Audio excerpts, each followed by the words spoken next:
Hello, I'm dropping a bonus episode, and this is from my YouTube channel. And I do a Friday Astro Energy report every week, and they're really short, 5 to 10 minutes. So if you would rather watch the video, you can pop on over there. Have a nice day. Thank you for listening.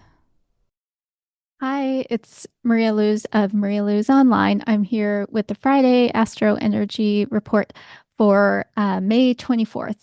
And we are coming off of this Sagittarius full moon last night. And of course, the sun is in Gemini.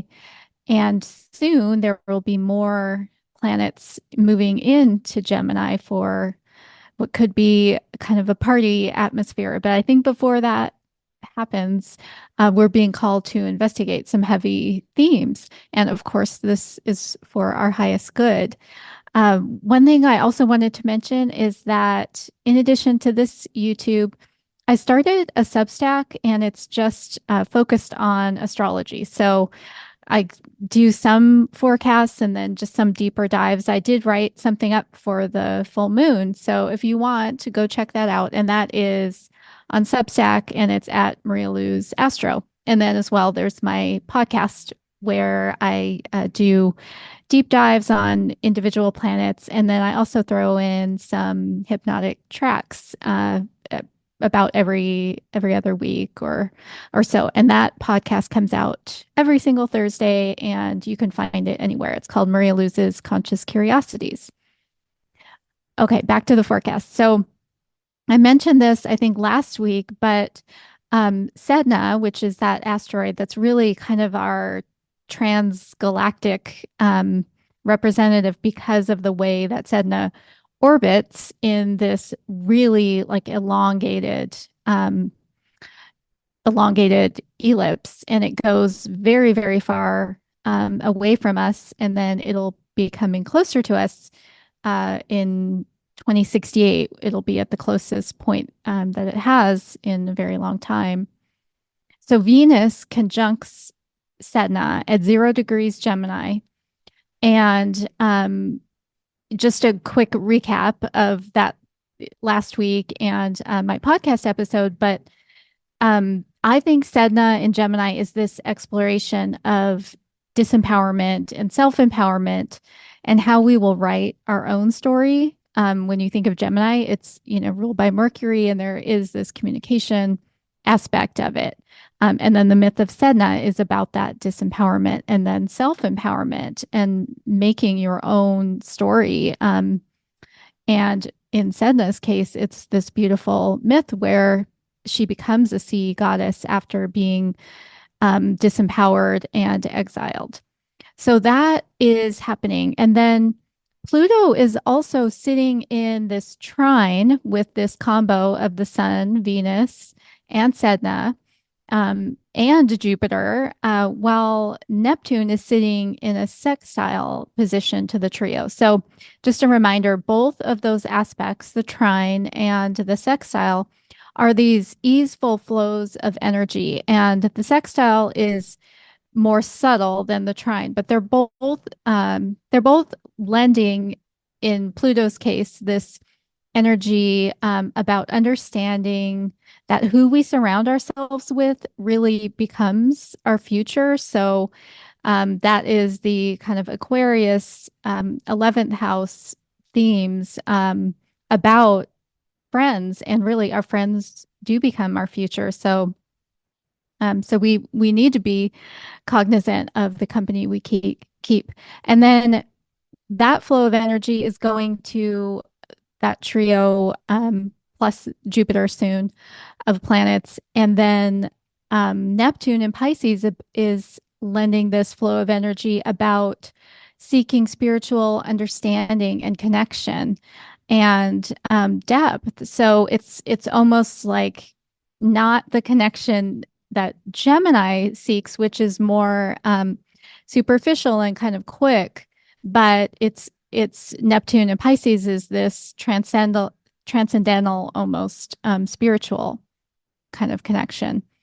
So what this represents to me is just we don't want to flounce off kind of lightly into that Gemini atmosphere, but be a little bit intentional about which parties we might be attending, this weekend, and make sure you honor your personal evolution and not just this short-term curiosity or ease.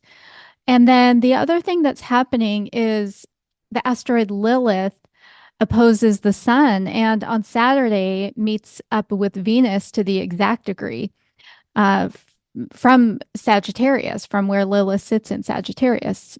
Um, she's she's going to be, sorry, not meeting up with Venus, but opposing Venus to the exact degree. So they're sitting directly opposite each other, seeing one another. And what the asteroid Lilith represents is really the ability to constructively resolve conflict and release repressed anger. And where that comes from is the mythology, which is from ancient Mesopotamia and the Hebraic tradition, that Lilith was Adam's first wife, but she believed they were equals, whereas Adam wanted to dominate her. And because she didn't accept that subjugation, she just went off and decided to be alone. And she was punished for doing that. And so she was vilified, and there was this personification of her that became like this evil feminine that would destroy like pregnancies and things like that. So, so that opposition, I think, and also being in Sagittarius, whereas Venus is now in Gemini, again, I think speaks to that look at that depth rather than kind of the superficial relationship. So really understanding, all of the complexities of relationship and just what you're getting in for, what you're compromising in relationship. So all of this assembled together seems to be an ask to consider where our power resides and like who gets to tell whose story. And I see so much of these stories of the Sedna and Lilith mythology in modern day, and like how when people don't comply, especially with, the patriarchy, they're exiled and, they have less. And it's sneaky, right? Because most of our systems and our constructs are all built upon the patriarchy. And sometimes it even throws out these kind of false sacrifices, which I see, in cancel culture, where these powerful men, they may have, get reprimanded, but then they get a fresh start. Whereas other people who might have less power, money, status, clout, they don't get the same treatment. And also on Saturday, what's happening is I mentioned Jupiter moving into Gemini. And at the same point, when Jupiter does that, it's making this conjunction to Sedna. And it'll remain there until Wednesday. So it's almost like Jupiter is being held in this conversation before going off to the party. And so I see these themes of being intentional where that quick and varied energy of Gemini takes you, and of course enjoy life. And if you're going to connect with new people or new like subjects of interest or places, just maybe consider how they align with your core beliefs and add to your wisdom base. And then also, as Jupiter moves away from Sedna on Wednesday, Mars makes an exact conjunction meeting up with the asteroid Chiron in Aries. And so that symbolizes almost a fire with Mars, being lit to actively work on healing, which Chiron is about. And especially where you've been avoiding looking at that wounding, which is also a Chiron thing. Sometimes you don't even see it because you have pushed it so far down. And there might be a fear of what you find when you start working on that healing. So these themes are of getting clear around all of our issues and really being intentional about where we want to transform instead of just allowing our natural resistance to change, which we know is human nature.